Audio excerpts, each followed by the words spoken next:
आपकी ELCB अर्थ leakage circuit breaker, एक होता है RCCB residual current circuit breaker. ये अर्थ लीकेज वो है रेजिडुअल। एक तो होता है लीकेज अर्थ के अंदर, अपना अर्थ करते हैं वायरिंग में, कोई भी कहीं से कोई शॉर्ट सर्किट या कोई वायर कट के उसमें कोई लीकेज हो रहा है करंट, तो वहां क्या करेगा, ये सुरक्षा करेगा, ब्रेक कर देगा सर्किट।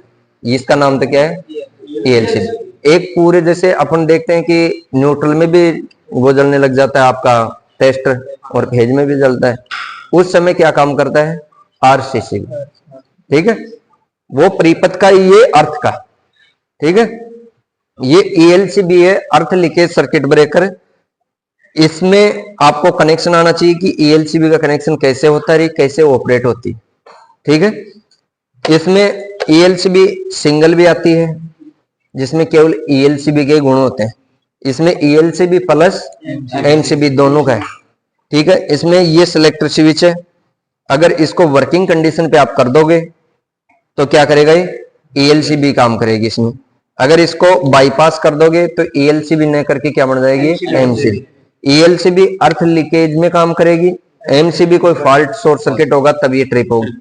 ठीक है, हमेशा इसका कनेक्शन करके आपको ये टेस्ट का स्विच है, इस पे टेस्ट का स्विच को दबा करके आपको टेस्ट कर लेना कि ये ट्रिप हो रही है कि नहीं हो रही। ठीक है, अगर ट्रिप नहीं हो रही है तो ये आपकी ELCB खराब, अगर ट्रिप हो रही है तो सही। अब मान लो कि मैं यहाँ इसको इनपुट सप्लाई से जोड़ देता हूँ, यहाँ आउटपुट सप्लाई से ये वायर कटा हुआ है, कहीं अर्थ वायर से कनेक्ट हो गए तो कुछ करंट लीकेज होगा अर्थ वायर में, तो वो लीकेज होगा, उसका मान कितना है, 30 मिली एम्पियर से अगर ज्यादा करंट लीकेज हो रहा है तो ये क्या करेगी, ट्रिप हो जाएगी, सर्किट को ऑफ कर देगी।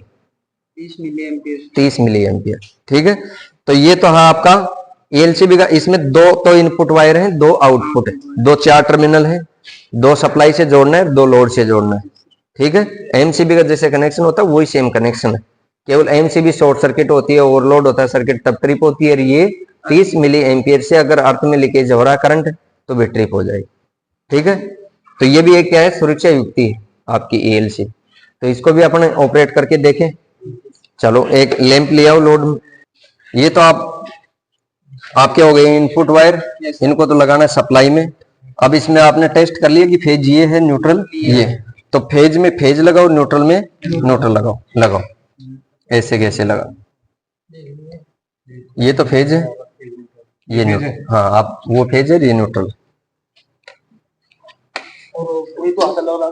लगा।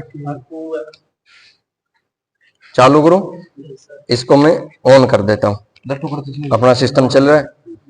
अब मैं इसको वर्किंग कंडीशन पे करता हूँ, वर्किंग कंडीशन का इंडिकेटर जल गया।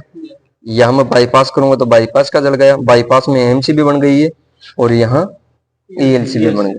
अब मैं ELCB को पहले टेस्ट करूंगा कि ये काम करती है क्या नहीं करती है, तो ये टेस्ट बटन है, इस पर अपन करेंगे, दबाई ऑफ हो गई, ऑन किया, टेस्ट पे चेक किया, काम कर रही है, तो अब चालू कंडीशन में, अब ऑपरेट कर दो। अब मान लो कि इसमें ये फेज हो गया और ये न्यूट्रल हो गया, इनमें से कोई भी वायर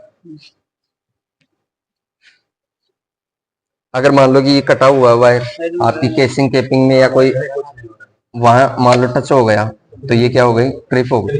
ये पकड़ो,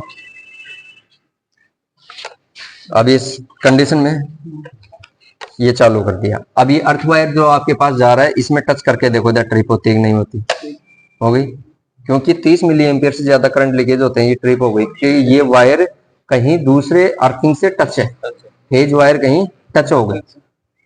ठीक है, ऑपरेट हो गई अर्थ, ट्रिप हो रही है ना। हाँ, ऐसे प्रैक्टिकल भी नहीं करना है कि बॉडी से टच करना है, वो लीकेज नुकसान हो जाएगा इसमें, है ना। ऑन करो, वायर तो एक ये तो